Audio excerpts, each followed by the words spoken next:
അങ്ങനെ finally one പീസിൻ്റെ ചാപ്റ്ററുള്ള 1154 ബ്രീഫുള്ള spoilers നമുക്ക് കിട്ടിയിട്ടുണ്ട്. ആൻഡ് ഗസ് വാട്ട് ഗൈസ്, ഈ ചാപ്റ്റർ ഒരു രക്ഷയില്ല, കിടിലൻ ചാപ്റ്ററാണ്.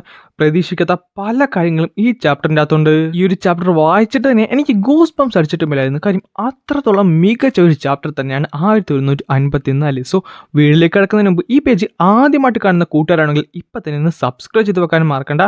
അതേപോലെ തന്നെ ഈ ഒരു ബ്രീഫ് സ്പോയിലേഴ്സിന് വേണ്ടി കാത്തിരിക്കുന്ന നിങ്ങളുടെ കൂട്ടുകാർക്ക് ഇപ്പം തന്നെ വീഡിയോ ഷെയർ ചെയ്ത് കൊടുക്കാനും മറക്കണ്ട. സോ വീഡിയോ ഫുള്ളായിട്ട് കണ്ടതിന് ശേഷം ഇഷ്ടപ്പെട്ടു കഴിഞ്ഞാൽ ലൈക്ക് ചെയ്യാനും മറക്കണ്ട. അതേപോലെ ഈ വർഷത്തെ ഏറ്റവും മികച്ച ആന്റിസിപ്പേറ്റഡ് സീരീസ് ആയുള്ള ഗാച്ചിയാക്കുഡയുടെ ആദ്യത്തെ എപ്പിസോഡ് റിലീസ് ആയിട്ടുണ്ട്. ഞാൻ അതിൻ്റെ മലയാളം എക്സ്പ്ലനേഷൻ ചെയ്തിട്ടുണ്ട്. സോ നിങ്ങൾ ഇതുവരെ കണ്ടിട്ടില്ലെങ്കിൽ അതെന്തായാലും ചെക്കൗട്ട് ചെയ്യുക. ലിങ്ക് ഞാനിവിടെ ഐ ബട്ടണിൽ കൊടുത്തേക്കാം. സോ ചാപ്റ്ററിന്റെ പേര് അണേബിൾ ടു ഡൈ എന്നാണ്. ചാപ്റ്ററിൻ്റെ അകത്ത് ചർച്ച ചെയ്യുന്നത് നമ്മുടെ ബിഗ് മോമിനെ പറ്റിയാണ്. അതായത് ആദ്യം ആ ബിഗ് മോമിന്റെ ഇൻസിഡന്റ് കഴിഞ്ഞ് എൽബഫ് ശരിക്കും ഒരു ഡിസാസ്റ്ററിലേക്ക് തെന്നി മാറുമായിരുന്നു. അവിടെ പല സ്ഥലങ്ങളിലും തീ പിടിച്ചു, പല സ്ഥലങ്ങളിലും കൊടുങ്കാറ്റും പേയ്മാരിയും വന്നു. അതേപോലെ തന്നെ അവർക്ക് ഫുഡിന്റെ സ്കേർസിറ്റിയും കിട്ടി. ഈ സമയത്ത് കുറച്ചധികം ജയൻസ് നമ്മുടെ ഇഡേനെ അതേപോലെ ഹജുറത്തിനെ അറ്റാക്ക് ചെയ്യാനും തീരുമാനിച്ചു. പക്ഷെ കറക്റ്റ് സമയത്ത് തന്നെ നമ്മുടെ കിങ് ഹാളിൽ തിരിച്ചു വന്ന് അവരെ പ്രൊട്ടക്ട് ചെയ്യുന്നുണ്ട്.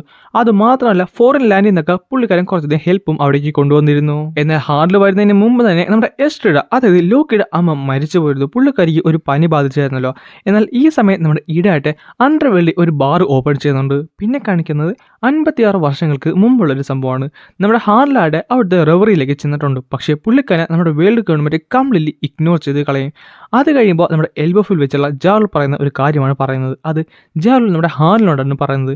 ഗാലറിയില്ല എന്ന് പറഞ്ഞൊരു പേരുണ്ട്. സോ ഈ പേര് എന്തുമാത്രം കറക്റ്റ് ആണെന്ന് പറയാൻ പറ്റത്തില്ല. ചിലപ്പോൾ ചാപ്റ്റർ ഇറക്കാൻ നേരത്ത് ഈ പേരിന് ചെറിയൊരു മാറ്റം വരാൻ ചാൻസ് ഉണ്ട്. പക്ഷേ എങ്കിലും അത് മെയിനായിട്ട് ചർച്ച ചെയ്യുന്നത് ഇതാണ്. അതായത് ഒരു കൂട്ടം ജയൻസ് ഉണ്ടായിരുന്നു. അതിനകത്ത് ഏൻഷ്യൻ ജയൻസും ഉണ്ടായിരുന്നു, നോൺ ഏൻഷ്യൻ ജയൻസും ഉണ്ടായിരുന്നു. ഇവരെല്ലാവരും ഷിപ്പ് ബിൽഡേഴ്സ് ആയിരുന്നു. ഇവരെ നമ്മുടെ വേൾഡ് ഗവൺമെൻറ് തട്ടിക്കൊണ്ട് പോയിട്ടുള്ള ഒരു പോസിബിലിറ്റിനെ പറ്റിയാണ് നമ്മുടെ ജാറിൽ ഹാർലിനോട് പറയുന്നത്.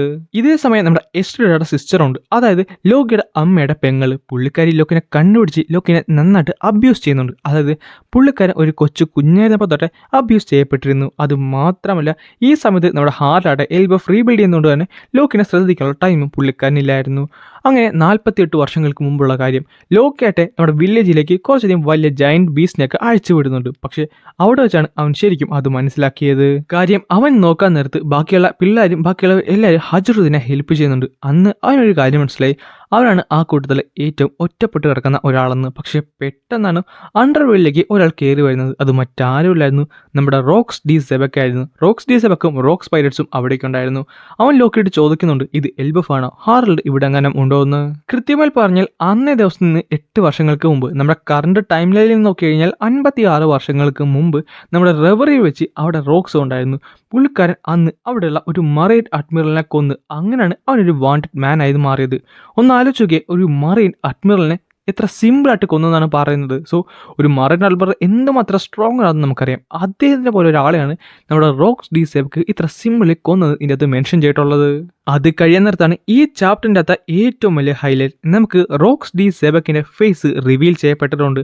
അത് മാത്രമല്ല പുള്ളിക്കാരൻ്റെ മുടി 2 ടോണിലാണ് ഉള്ളത്. അത് മാത്രമല്ല പുള്ളിക്കാരന് ബ്ലാക്ക് ബേർഡായിട്ട് നല്ല സിമിലാരിറ്റി ഉണ്ട്. അപ്പോഴാണ് ആ ഒരു കാര്യം അവിടെ റിവീൽ ചെയ്യപ്പെടുന്നത്. ചുരുക്കം പറഞ്ഞാൽ നമ്മുടെ ബ്ലാക്ക് ബേർഡിന്റെ യഥാർത്ഥ അച്ഛൻ നമ്മുടെ റോക്സ് ഡി സെബക്കാണ്. ഈ ഒരു കാര്യം ശരിക്കും എന്നെ ഞെട്ടിച്ചു കഴിഞ്ഞു. കാര്യം ബ്ലാക്ക് ബേർഡും അതേപോലെ സെബക്കുമായിട്ട് കുറേയധികം സിമിലാരിറ്റീസ് നമ്മൾ ഇതിനു മുമ്പ് പല തവണ കണ്ടിട്ടുണ്ട്. ഈവൻ ബ്ലാക്ക് ബേർഡിന്റെ ഷിപ്പിന്റെ പേര് വരെ സേബർ ഓഫ് സെബക്ക് എന്നാണ്. എങ്കിൽ കൂടിയും റോക്സോട് ഇങ്ങനൊരു സിമിലാരിറ്റി ഞാൻ ഒരിക്കലും പ്രതീക്ഷിച്ചതല്ല. ഇപ്പം എന്തായാലും ഒരു കാര്യം മനസ്സിലായിട്ടുണ്ട്, റോക്സ് പോയ അതേ വഴി കൂടെയാണ് ബ്ലാക്ക് ബേർഡ് ഇപ്പം സഞ്ചരിക്കുന്നത് ഈ ലോകത്തിനെ പിടിച്ചടക്കാനായിട്ട്. സോ ഇത്രയും സ്പോയിലേഴ്സ് മാത്രമേ നിലവിൽ നമുക്കിവിടെ കിട്ടിയിട്ടുള്ളൂ. പക്ഷെ എന്തായാലും ഇനി ചാപ്റ്ററിന് വേണ്ടി കട്ട വെയിറ്റിംഗ് ആണ്. ചാപ്റ്റർ വരാൻ നേരത്തെ തന്നെ ഞാൻ അതും എക്സ്പ്ലെയിൻ ചെയ്യുന്നതായിരിക്കും. പക്ഷേ അത് നമ്മുടെ മെയിൻ പേജിലായിരിക്കും. സോ ആ പേജും സബ്സ്ക്രൈബ് ചെയ്ത് വെക്കാൻ മറക്കണ്ട. സോ എന്തായാലും ഇനി ആ വീഡിയോയിൽ കാണാം.